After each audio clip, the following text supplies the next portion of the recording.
So, it's February 20th, 2020. 220.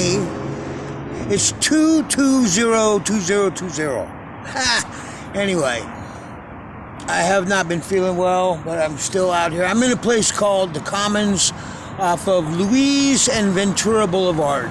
This road leads up to one of the richest, most exclusive areas in the world as far as wealthy neighborhoods. I want to make this disclaimer. On previous videos, I have raged against the injustices of society, how I've been pigeonholed and categorized into this. But just like pedestrians have the right of way, still they also have responsibility. Just like my homelessness is not due to addiction or being crazy. A lot of people fucked us over, ripped us off. But with that being said, that is also partly because of I made a bunch of poor choices, bad decisions about who to trust, who to lend money to, who to just deal with in general. So when they come back and fuck you over, then you can't really complain too much because I chose to, and most of it was my arrogance, thinking that there's no way that that all these people could fuck me over. But when you have enough ants, when you have Gulliver's Island and you're the giant, you get enough little tiny minions hanging off you, they'll pull you down. And the fact of the matter is, since we have been on the street, just slightly over 4 years, we have had some unbelievably beautiful, amazing people do some incredible acts of kindness and charity for us. So it's not like that's unappreciated.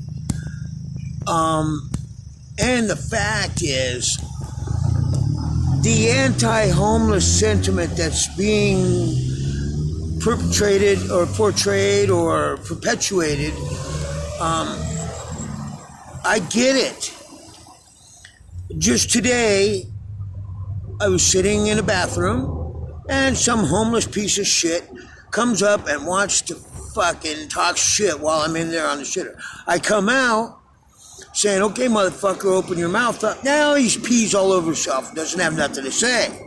As soon as I let him into the bathroom and he closes the door, then he gets in there and talks all this major shit.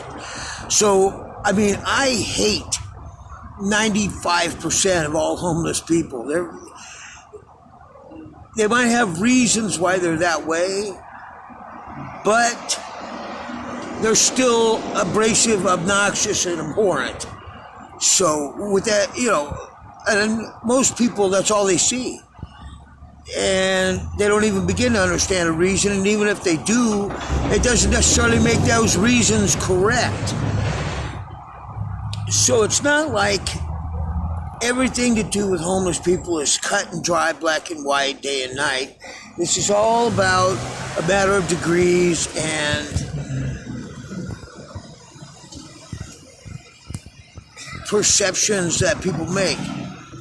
But I just wanted to stress that there have been people that have come through and literally saved Tracy and myself and the dog and cat, and the cat's gone now, but at the last minute, out of nowhere, and some of the most unlikely, and it cuts across all racial borders.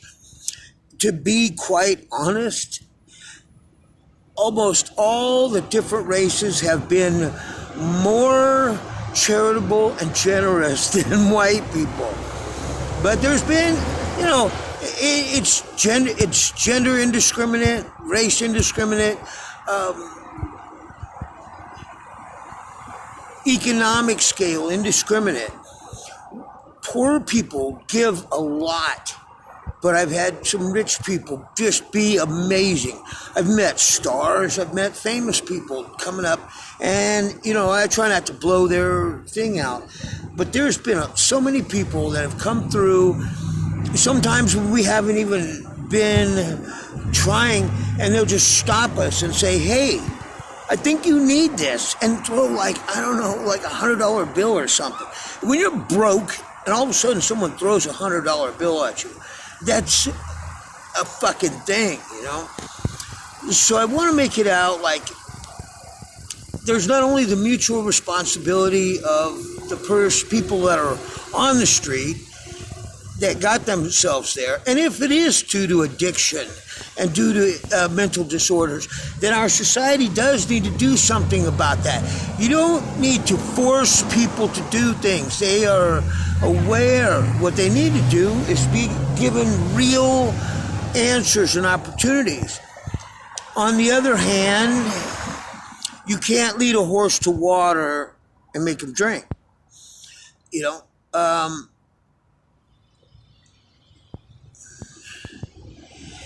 And it's a very complex problem. Nobody really has the answer, not even homeless people. Of course, I know what would make my life, what would fix me, if someone put us up in a room or gave us some money to get a place or something like that.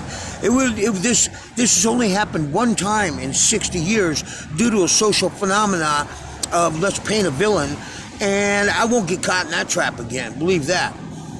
But I'll make it out one way or the other. Fortunately, I still have some fucking tricks up my sleeve. For most people that are in this situation, I grieve for them because they won't, and they'll just end up dying in their situation on the street. So that's the big disclaimer. But I would say that people on both sides should try to be more understanding and show a little more compassion and heart.